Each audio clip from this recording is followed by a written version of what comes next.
아멘. 모두 자리에 앉으시고 우리 하나님 말씀 보겠습니다. 하나님 말씀은 시편 1편 1절에서 6절까지 말씀입니다. 하나님의 말씀은 시편 1편 1절에서 6절까지 말씀, 우리 다 같이 한 목소리로 함께 봉독해 올리도록 하겠습니다. 다 같이 봉독합니다. 복 있는 사람은 악인들의 꾀를 따르지 아니하며 죄인들의 길에 서지 아니하며 오만한 자들의 자리에 앉지 아니하고 오직 여호와의 율법을 즐거워하여 그 율법을 주야로 묵상하는도다. 그는 시냇가에 심은 나무가 철을 따라 열매를 맺으며 그 잎사귀가 마르지 아니함 같으니 그가 하는 모든 일이 다 형통하리로다. 악인들은 그렇지 아니하며 오직 바람에 나는 겨와 같도다.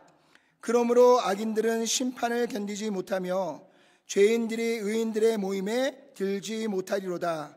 무릇 의인들의 길은 여호와께서 인정하시나 악인들의 길은 망하리로다. 아멘. 아멘. 우리 한 번 더 기도하겠습니다. 사랑과 은혜가 충만하신 하나님 감사합니다. 오늘도 수요 생수 예배 가운데 저희들을 한자리로 불러 모아주시고 함께 주님을 찬양하며 주의 말씀을 듣게 하시니 감사합니다. 이 시간 예배하는 모든 자들에게 큰 믿음을 더하여 주셔서 하나님의 말씀을 아멘으로 받게 하시고 오직 우리의 예배를 받으시는 하나님께 모든 영광과 존귀를 올려드릴 수 있는 저희들 모두가 될 수 있도록 축복해 주시옵소서. 예수님의 귀하신 이름으로 간절히 기도드렸사옵나이다. 아멘. 아멘. 하나님은 우리에게 복을 주시는 분이신가요? 저주를 주시는 분인가요? 하나님께서 우리에게 복을 주시는 분이라는 것을 믿으십니까? 아멘. 아멘. 근데 어느 순간부터요, 우리는 하나님이 우리에게 복을 주시는 분이라는 것을 너무나 잘 알고 있는데 어느 순간부터 교회 안에서 복에 대한 이야기를 하면 좀 세속적인 사람처럼 비춰질 때가 너무나 많습니다.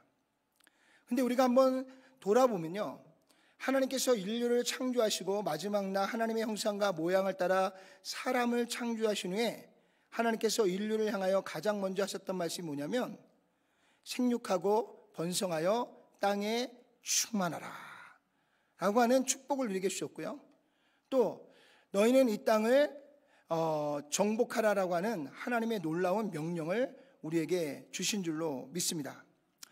저희 집에 강아지 한 마리가 있습니다. 그 강아지랑 제가 달리기 하면 누가 더 빨릴까요? 강아지가 빠릅니다. 또 강아지하고 저하고 싸우면 누가 이길까요? 뭐 제가 이길 수도 있겠지만 사실상 개와 싸움이 붙는다면, 사람이 무기를 쓰지 않는다면 오히려 우리가 어려움을 겪을 수도 있습니다. 우리 강아지가 굉장히 순한데요, 그 순한 강아지도요, 딱 돌변하면 맹수가 돼서요, 어디를 무냐면 딱 목이 있는 데를 딱 물더라고요. 그러니까 이 강아지들이나 짐승들은 생존 본능인 것 같아요. 딱 붙으면 목을 먼저 딱 물어요. 그런데 제가 가서요, 컴온 그러면 저한테 딱 와요. 고홈 그러면 딱 집으로 들어갑니다. 제 말을 얼마나 잘 듣는지 모르겠어요. 제가 그래서 가끔 장난합니다. 컴온 그러면 제가 오면 그냥 바로 고홈 그러면 얘는 막 신나게 왔다가 제가 고홈하면 실망해서 머리를 푹 숙이고 자기 그 방송 있는 대로 돌아갑니다. 몇 번을 해도요, 똑같이 행동해요. 우리가 동물원에 가면요, 우리보다 훨씬 뛰어난 능력을 가진 모든 짐승들이 우리의 마음을 기쁘게 하고 또 우리의 마음을 즐겁게 합니다. 만약에 하나님께서 우리에게 생육하고 번성하여 땅을 정복하라라고 말씀하지 않았다면 아마 위치가 바뀌었을지도 모르겠어요. 우리 진도가 나를 향해서 컴온 그럼 제가 달려가야 되고요, 고홈 그럼 내가 집으로 돌아가야 되는 슬픈 역사가 있었을 것입니다. 또 원숭이가 우리의 목에 이렇게 밧줄을 묶고요, 바나나를 하나 흔들면서 우리에게 온갖 행동을 다 시킬지도 모르겠습니다. 그런데 오늘 우리가 적은 능력을 가졌음에도 불구하고 이 세상의 모든 피조물을 정복하고 다스릴 수 있는 것은 분명한 하나님께서 우리에게 주신 축복이고 은혜인 줄로 믿습니다. 또 하나님께서 아브라함을 부르실 때도요, 아브라함에게 복을 약속하셨습니다. 하나님께서 우리에게 복을 얼마나 주시기를 원하셨냐면 하나님께서 하나뿐인 독생자를 그 십자가에 처참한 십자가에 내어 주시기까지 우리에게 영원한 생명의 축복을 주시기에 하나님은 최선을 다하셨고요, 하나님은 하실 수 있는 모든 일을 다 하셨습니다. 왜요? 저와 여러분들을 축복하시기 위해서. 그래서 우리는 마땅히 하나님이 주시는 약속과 하나님이 주시는 명령 앞에서 우리는 마땅히 복을 누리며 살아가는 자가 되셔야 됩니다. 그래서 우리가 하나님의 말씀에 근거하여서요, 우리가 복에 대한 이야기를 할 때에 여러분들 주저하지 마세요. 하나님 우리에게 복 주시는 분이시지 우리를 저주하시는 분이 아니라는 사실입니다. 그래서 성경에 보면 때로는 무서운 하나님, 두려운 하나님으로 나타나기도 하지만 그것은 우리에게 있어서 하나님께서 참고 또 인내하시다가 우리의 선이 도저히 용서되지 않을 때에 하나님께서 우리를 저주하고 심판의 목적이 아니라 우리를 깨닫게 하시고 돌이키게 하기 위한 수단으로 하나님은 때로 우리에게 채찍을 드실 때가 있습니다. 근데 우리는 그 채찍만 바라보고 두려워하면서요, 하나님은 두려운 하나님라고 생각하고 우리 스스로가 겁을 먹고 하나님 앞에서 물러서는 경우들이 없지 않아 있습니다. 하나님은 성경에 보니까 사랑이시고요, 우리에게 은혜를 베푸시는 분이고요, 날마다 우리에게 복을 더하여 주시는 줄로 믿습니다. 근데 이제 항상 모든 것은 상대적입니다. 하나님이 아무리 우리에게 사랑을 베풀어도 우리가 그 사랑을 받지 못하면 받지 못하는 사람에게서 있어도 하나님은 사랑의 하나님이 아니라 심판의 하나님이 되어지게 되어 있는 것을 볼 수 있습니다. 그래서 오늘 시편에 이 150편의 시편이 담겨있는 시편 안에서 첫 번째 시편 1편이 복 있는 사람은 이러면서 말씀이 시작이 되어집니다.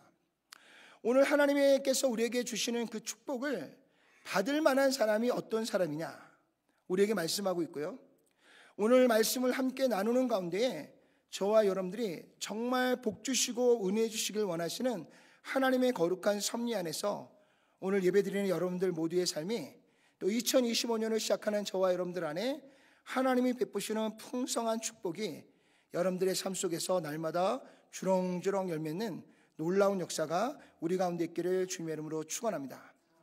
자, 그러면 복 있는 사람, 오늘 복이라는 것이 무엇인가를 우리가 좀 먼저 살펴봐야 됩니다. 먼저 복이라고 하는 이 단어는요, 히브리어로요, 에세르라는 단어가 쓰입니다. 따라해 볼까요? 에세르. 예, 히브리어는요, 이제 오른쪽에서 왼쪽으로 읽어 나가야 됩니다. 그러니까 우리 한글하고는 반대고 영어하고는 반대입니다.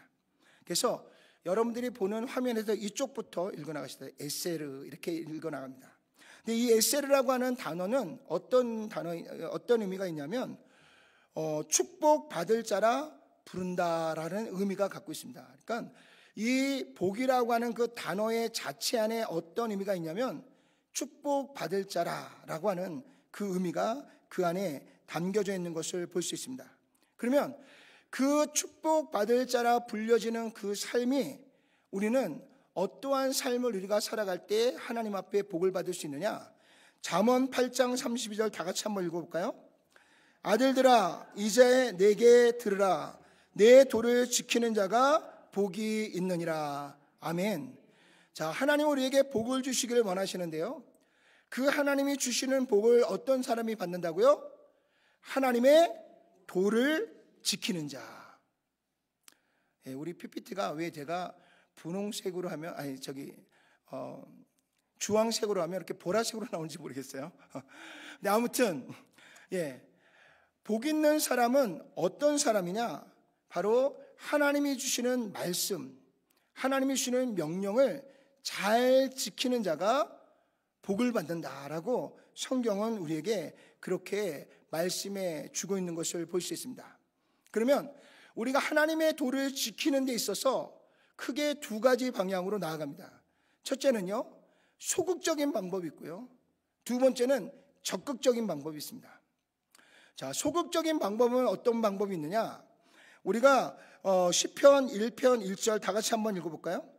복 있는 사람은 악인들의 꾀를 따르지 아니하며 죄인들의 길에 서지 아니하며 오만한 자들의 자리에 앉지 않는다라고 말하고 있습니다. 오늘 시편 1편 1절에는요, 하나님 앞에 복을 받는 자는 도를 행하는 자인데, 그 도를 행하는 데 있어서 우리가 복을 받는 길 중에 조금 소극적인 방법을 우리에게 먼저 이야기하고 있는 것을 볼 수 있습니다. 자, 오늘 1절을 보니까 복 있는 사람 해가지고 세 가지의 이 길을 우리에게 말씀해 주고 있습니다. 첫 번째가 뭐냐면요, 다 같이 읽어볼까요? 악인들의 꾀를 따르지 않는 길. 예. 자, 악인들의 죄. 이 악인들의 죄는 히브리어로 어떤 단어가 쓰이냐면 레샤임이라는 단어가 있습니다. 따라해보세요. 레샤임. 예, 히브리어를 아주 잘하시네요. 레샤임이라고 하는 이 단어는요, 도덕적인 가치를 상실하여 육신의 정욕을 따라가는 사람들을 오늘 레샤임, 그래서 악인들의 꾀다라고 이야기합니다. 그래서 오늘 저와 여러분들이 인생을 살면서요, 우리 안에 인간적인 욕심과 욕망이 끊임없이 우리의 마음속에 일어날 때 그것을 절제하지 못하고 그것을 따르는 자가 악인들의 꾀를 따르는 자이고요, 오늘 복 있는 자는 그러한 생각과 그러한 마음을 절제하고 따르지 않는 자가 어떤 자라고요? 복 있는 자다라고 성경은 우리에게 말씀해 주고 있습니다. 그래서 우리는 육신의 소욕을 따라 사는 사람이 아니라, 인간의 욕심을 따라 사는 사람이 아니라, 하나님이 주시는 말씀을 통해서 하나님이 기뻐하시는 선한 뜻을 따라 살아가는 자가 되셔야 될 줄로 믿습니다.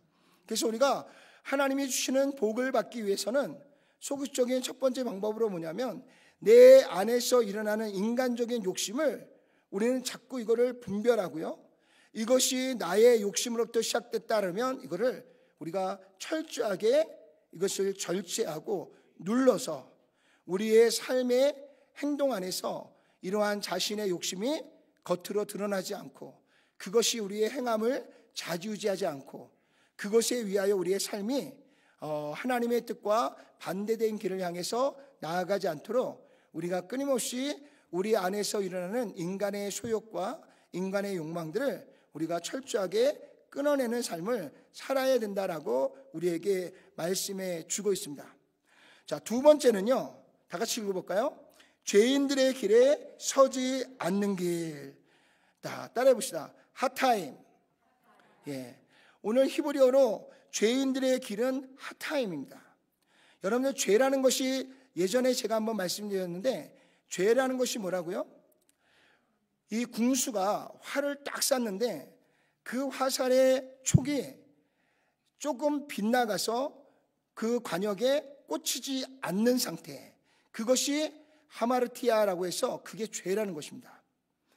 하나님이 우리에게 분명한 인생의 목표를 딱 주셨는데, 하나님의 말씀에서 빗나가는 것, 하나님이 우리에게 주시는 인생의 삶의 목적에서 벗어나는 것, 그게 바로 죄라고 성경은 우리에게 말씀하고 있고요, 오늘 이 죄인들의 길이라고 하는 것은, 이 하타임이라고 하는 단어는 우리가 행동으로 분명하게 죄를 짓고 나아가는 그 상태를 이야기할 때 하타임이라고 하는 단어를 사용하고 있는 것입니다.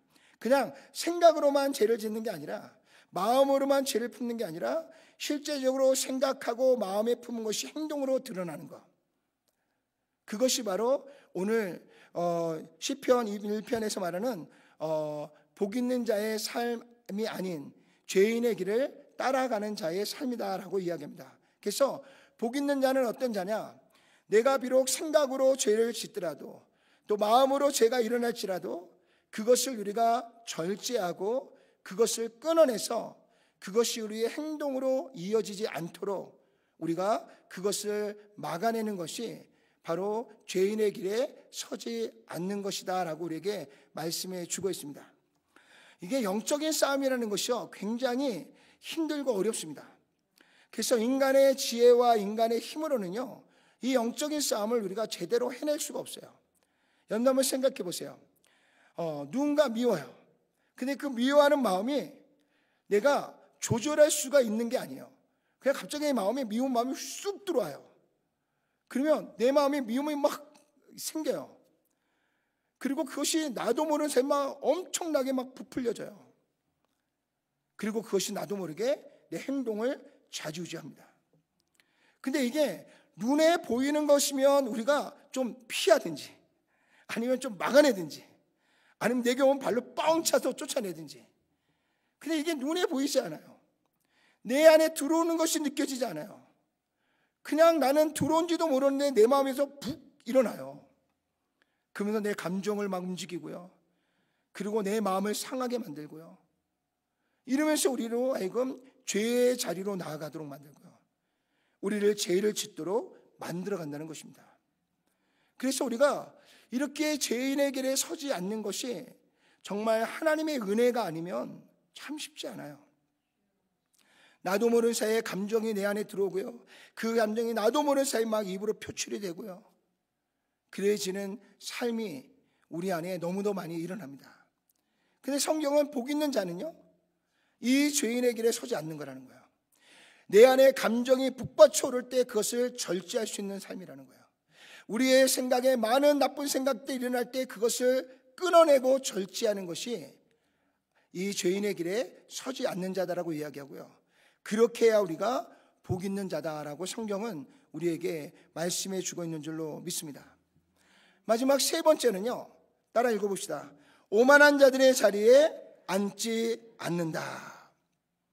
자, 오만한 자들의 길이라는 것은 어떤 단어가 쓰냐면, 따라해 봅시다. 레침. 예.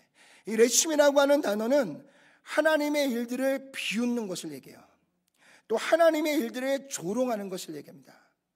여기 앉아 계시는 분들은 하나님의 말씀과 하나님이 행하시는 역사를 비웃거나 조롱하는 분들은 없겠죠. 그러나 성전의 문을 열고 저 세상으로 나가면 하나님의 일들을 얼마나 비웃고 조롱하는지 모르겠어요.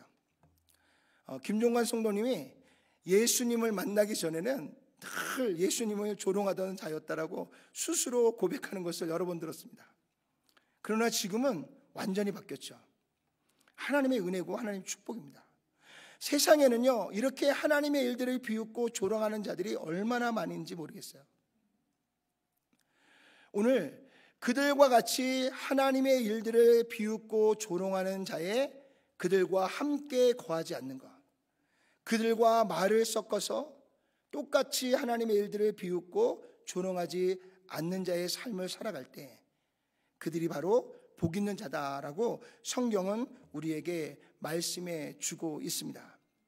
근데 오늘 이 세 가지의 말씀을 우리가 하나하나 다시 한번 돌아보면요, 첫째가 악인의 꾀를 따르지 않는 길이라 그랬죠. 두 번째는 죄인의 길에 서지 않는 것이라 그랬고요. 세 번째는 오만한 자들의 자리에 앉지 않는 것이라 그랬습니다. 근데 거기에 우리의 행동을 주관하는 단어를 보면요, 거기에 첫 번째가 뭐예요? 따르다라는 것입니다. 그 다음에 따르다 보면 어때요? 그 안에 서게 되고요. 그 안에 서다가 보면은 그 안에 어떻게 해요? 주저앉아 버린다는 거예요. 그래서 어떻게 보면 1, 2, 3 이 세 가지를 보면 점진적으로 우리가 하나님과 대적하는 자리로 나아간다는 것입니다. 그래서 우리는 이 첫 번째부터 절제하고 끊어내야 두 번째로 가지 않고요, 세 번째로 가지 않고 하나님이 주시는 축복의 자리에서 하나님의 은혜를 누리며 살아가는 자가 되어질 수 있다는 것을 우리에게 말씀해 주고 있습니다.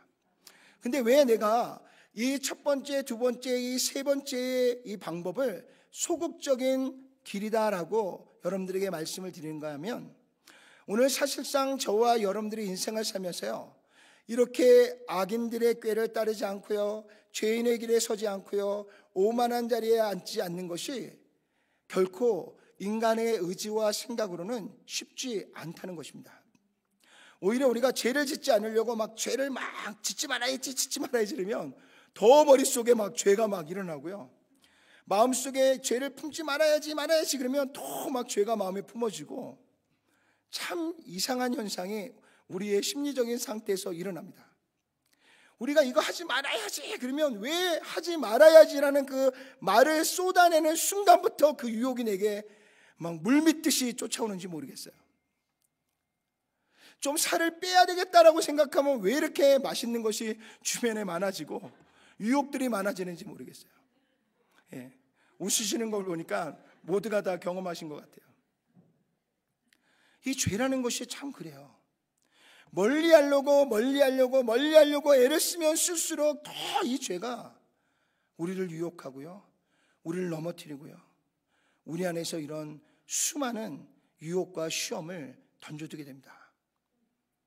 그래서 어떻게 보면 인류가 지금 성경에 나와 있는 인류의 역사를 보면 이스라엘 백성이 왜 이렇게 우리가 보기에 답답하게 그렇게 하나님이 그들에게 징계하시고 그들을 회복하시고 그들을 사랑한다고 말해도 왜 그들은 그렇게 끊임없이 반복해서 죄를 짓는가?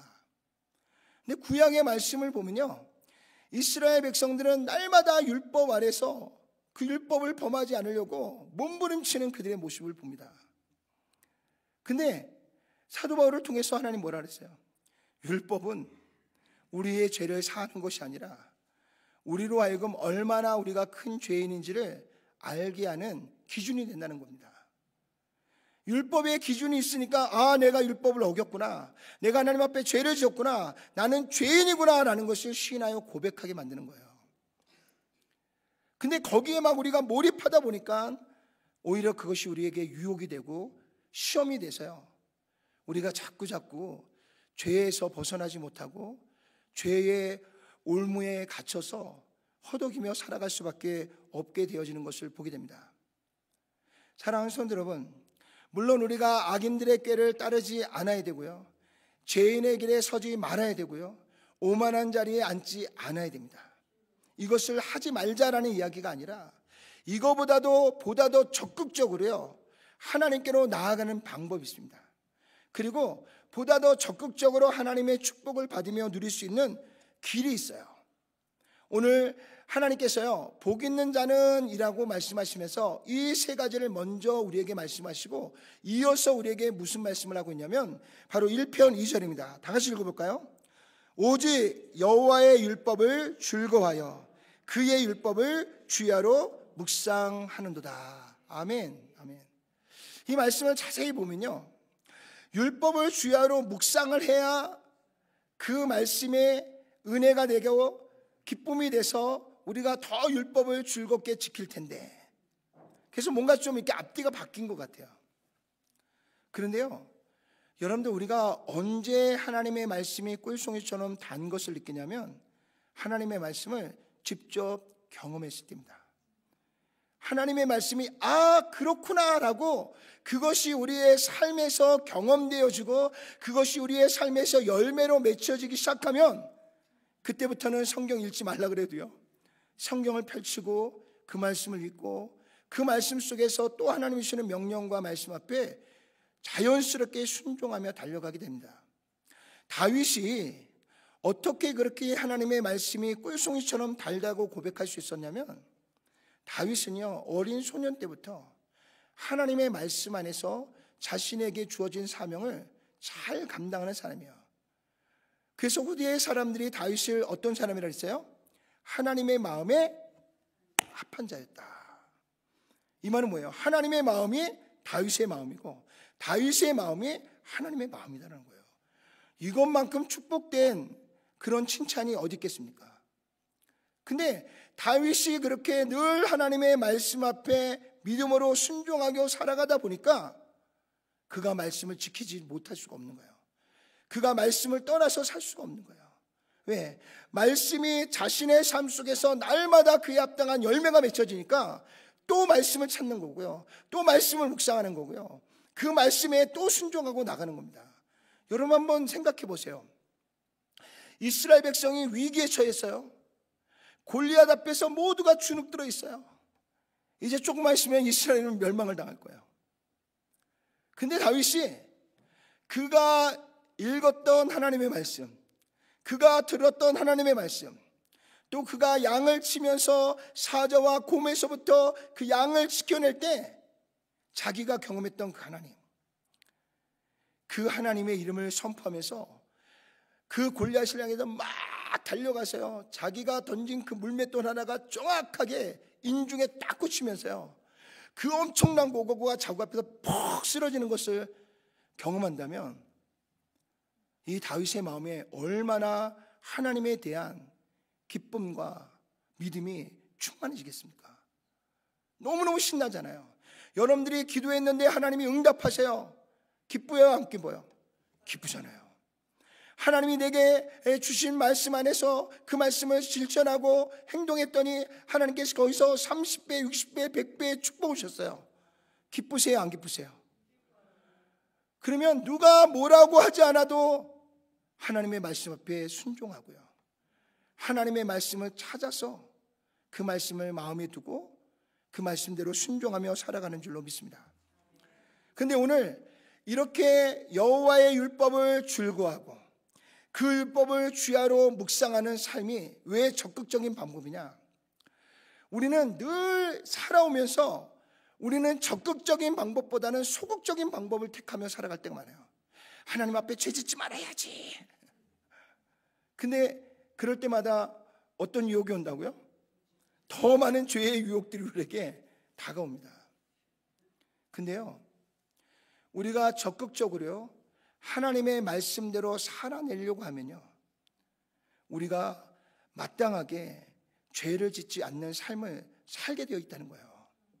죄를 짓지 말아야지가 아니라 하나님 말씀대로 살아야지, 내가 죄의 길에 서지 말아야지가 아니라 내가 하나님을 쫓는 길을 향해서 달려가야지 라고 생각하면 죄를 짓지 않으려고 하지 않아도, 죄인의 길에 서지 않으려고 하지 않아도, 오만한 자리에 앉지 않으려고 하지 않아도 우리가 하나님의 말씀을 지켜야지, 하나님의 뜻을 향해 나아가야지라고 생각하고 그 길을 향해 가다 보면 자연스럽게 죄와 멀어지고요, 그리고 그 오만한 자리에 서지 않고요, 오히려 더 하나님을 경외하고 또 하나님의 말씀에 순종하고 하나님이 기뻐하시는 거룩한 자리로 우리가 나아가고 달려가게 되는 줄로 믿습니다.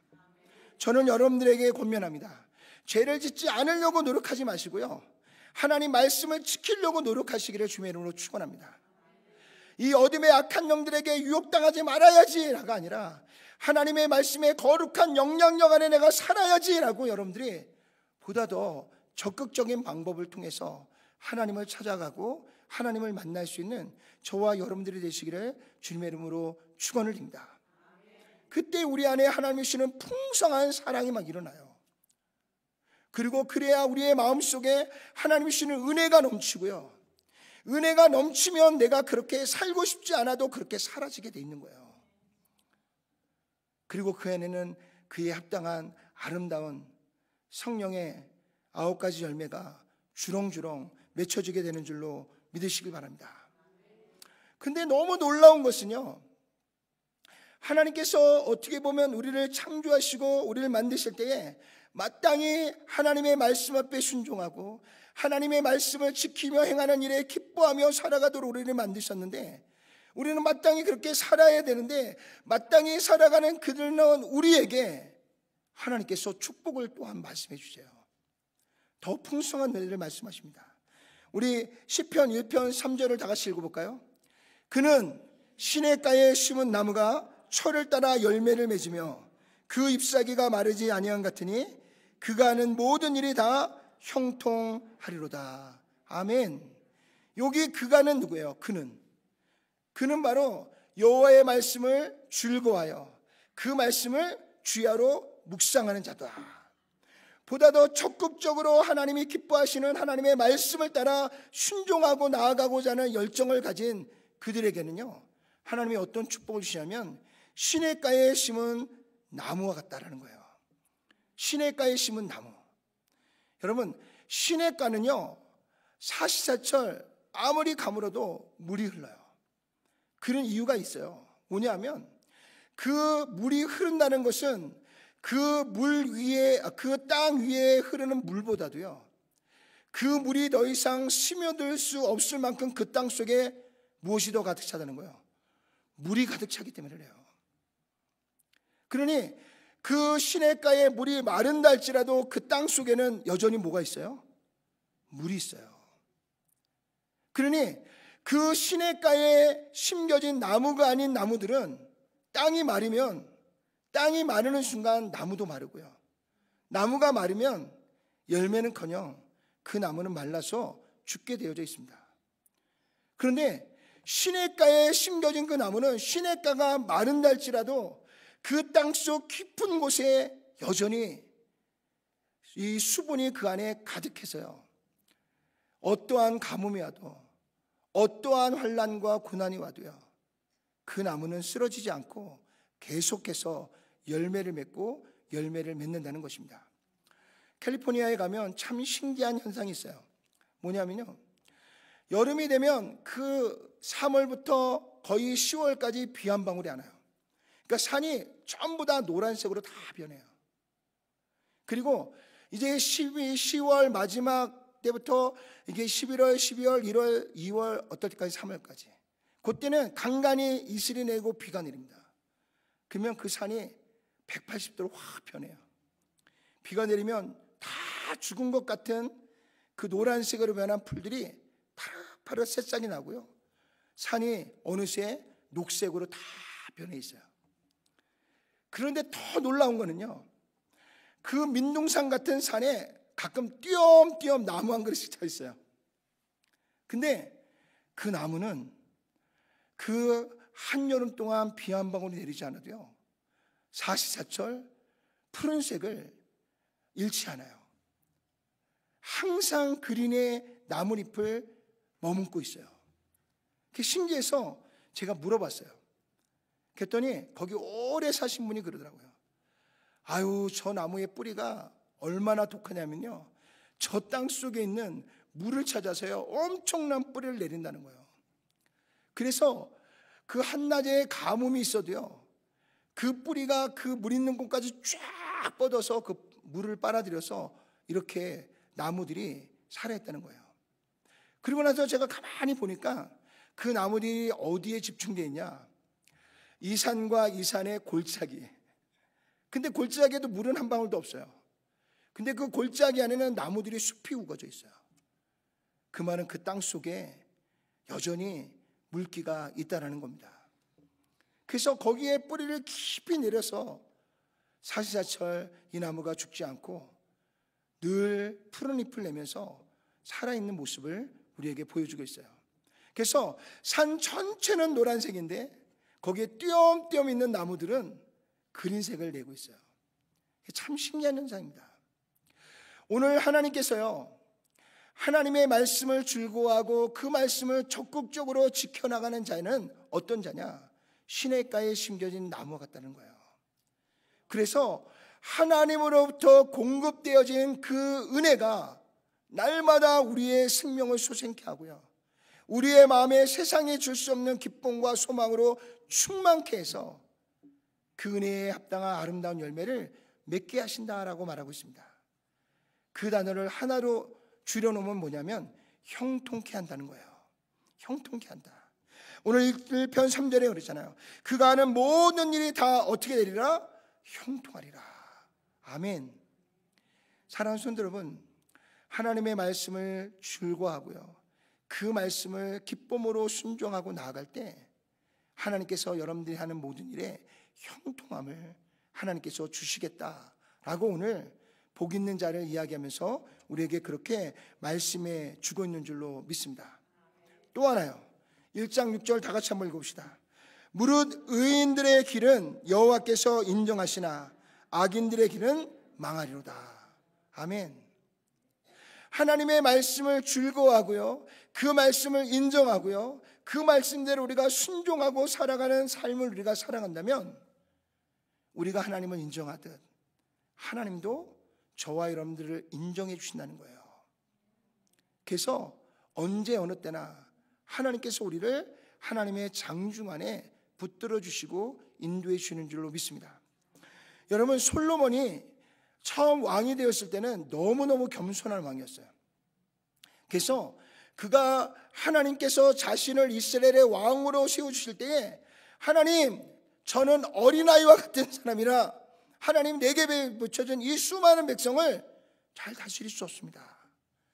그러면서 그가 1000번제를 하나님 앞에 드린 후에 내가 내게 소원 하나 줄 텐데 너의 소원이 무엇이냐 그럴 때 솔로몬이 너무도 기특하게 하나님의 마음에 딱 기쁨을 드릴 수 있는, 하나님이 내게 맡기신 이 백성을 잘 다스릴 수 있는 지혜를 구하게 됩니다. 그래서 하나님께서요, 솔로몬의 그 구함을 너무 기뻐하셔서 그에게 지혜와 명철만 줬을 뿐만 아니라 부귀영화를 막 쏟아 부어주셨어요. 그런데 나중에 그가 하나님이 주시는 그 축복 가운데서 너무너무 이제 그것이 자기 안에 유스트가 되다 보니까 그것이 오히려 자신의 교만함이 됐어요. 그래서 자신의 그 나라를 지키기 위해 이방의 여인들과 결혼하기 시작하고 이방의 여인들을 통해서 그들을 통해 들어온 우상 숭배를 하기 시작합니다. 그래서 하나님이 솔로몬 왕의 마지막 때 하나님 굉장히 분노하세요. 그러면서 하나님이 심판을 내리시는데 뭐라고 말씀하시냐면, 너의 아버지 다윗을 내가 생각해서 너의 때에는 내가 심판하지 않겠다. 그러나 너의 자녀의 시대에는 이 나라를 두 나라로 쪼개겠다라고 하나님께서 말씀하세요. 그때 하나님이 말씀하신 것이 뭐냐면, 너의 아버지 다윗을 내가 인정하여서 그 다윗을 생각해서 너의 때에는 이 심판을 내리지 않겠다라고 말씀합니다.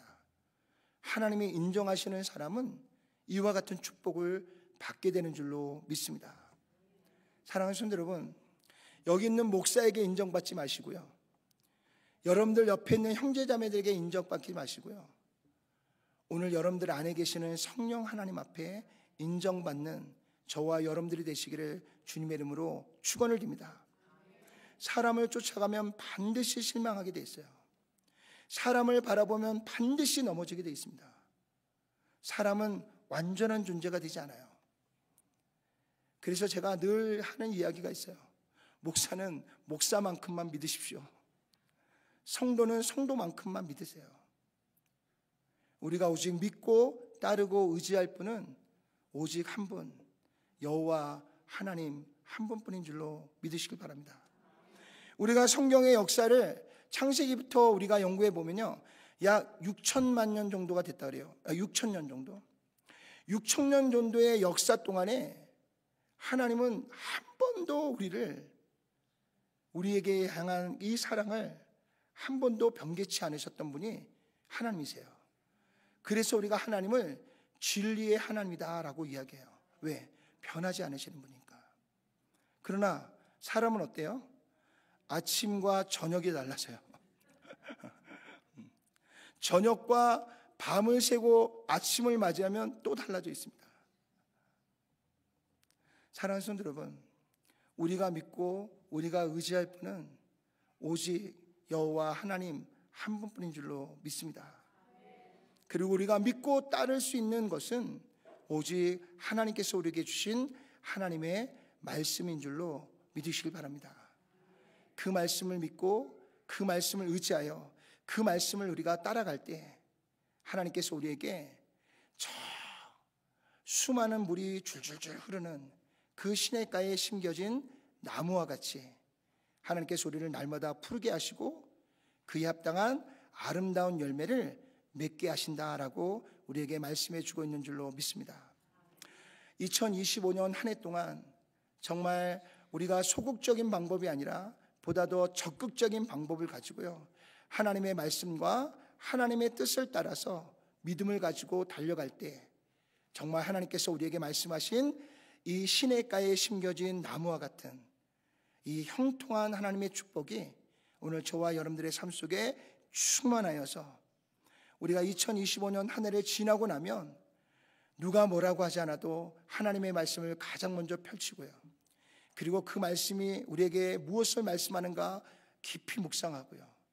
그리고 그 말씀대로 또 한 번 순종하고 나아감으로 우리의 삶 속에 날마다 복 주시고 복 주시는 하나님을 날마다 경험하고 나아가는 저와 여러분 모두가 되시기를 주님의 이름으로 축원을 드립니다. 기도하겠습니다. 전능하시고 자비로우신 아버지 하나님 감사합니다. 언제나 우리에게 사랑을 베풀어 주시고 은혜를 베풀어 주시고 또한 우리에게 형통한 축복을 주시고 우리를 날마다 하나님의 거룩한 자녀로 인정하셔서 당신의 품 안에 날마다 우리를 품어주시고 안아주심을 감사합니다. 우리 또한 하나님의 말씀을 통하여서 하나님이 기뻐하시는 거룩한 삶을 통해 오늘도 우리에게 복 주시고 은혜 주시는 하나님을 날마다 경험하며 하나님께로 더 가까이 나아갈 수 있는 저희들 모두가 될 수 있도록 주님 축복해 주시고 역사해 주시옵소서. 2025년 한 해 동안은 정말 하나님의 말씀을 즐거워하고 기뻐하여서 그 말씀을 주야로 묵상하고 그 말씀대로 지켜 행함으로 말미암아 오늘 날마다 저 푸른 시냇가에 심겨진 나무와 같이 늘 하나님 안에 거하며 살아가는 저희들 모두가 될 수 있도록 축복해 주시고 역사해 주시옵소서. 예수님의 귀하신 이름으로 간절히 기도드렸사옵나이다. 아멘. 아멘.